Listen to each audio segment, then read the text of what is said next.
আসসালামু আলাইকুম প্রিয় হোমিও শিক্ষার্থী বন্ধুরা, আমরা আজকে আলোচনা করব ধবল বা সেতি রোগ নিয়ে। ধবল বা সেতি রোগ শরীরের এক বা একাধিক স্থানে কারো কারো পুরো শরীরে সাদা হইতে দেখা যায়। এই ধবল বা সেতি রোগ অল্প পরিসরে বিভিন্ন স্থানে ছড়াই ছিটায় থাকতে পারে এবং চিকিৎসায় এই রোগ আরোগ্য হয়। এটা কোনো সংক্রামক বা ছোঁয়াচে রোগ নয়। এই রোগকে ভয় পাওয়ার কোনো কারণ নেই। চিকিৎসার মাধ্যমে এই রোগ আরোগ্য লাভ করে। আমরা হোমিওপ্যাথিতে যে কয়েকটি মেডিসিন এই রোগের বিশেষ লক্ষণে দিয়ে থাকি, তার মধ্যে হচ্ছে আর্সেনিক সালপ্লেবাম বা আরসাম প্লেবামও বলে। এই মেডিসিনের লক্ষণ হচ্ছে শরীরের অল্প পরিসর স্থানে সাদা হইতে থাকে।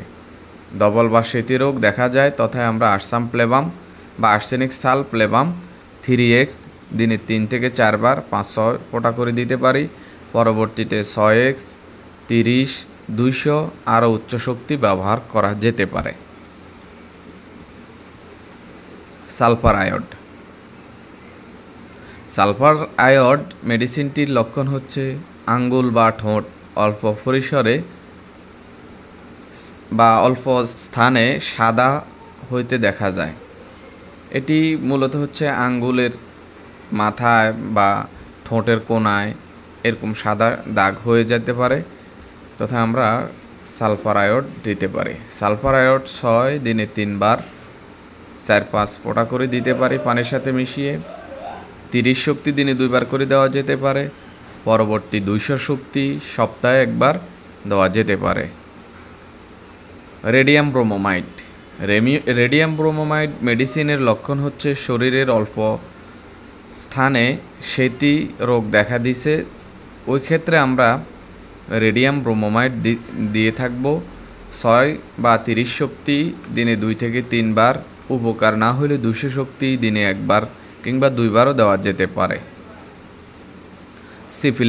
সিফিলিনামের মেডিসিনের লক্ষণ হচ্ছে নির্দিষ্ট বা নির্বাচিত মেডিসিন যখন উপকার করে না, লক্ষণ থাকার পরেও তথা আমরা সিফিলিনাম 1m কিংবা 10m খালি পেটে সপ্তাহে 1 থেকে 2 বার দিতে পারে।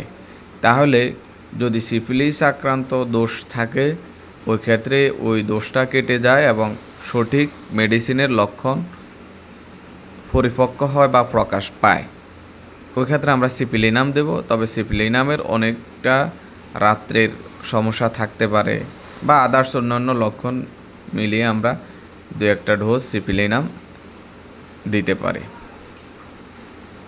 উপরোক্ত মেডিসিনের পাশাপাশি আমরা ক্যালিমিউর 6x কিংবা 12x 4-5 বড়ি করেই দিনে 2 থেকে 3 বার দিতে পারি।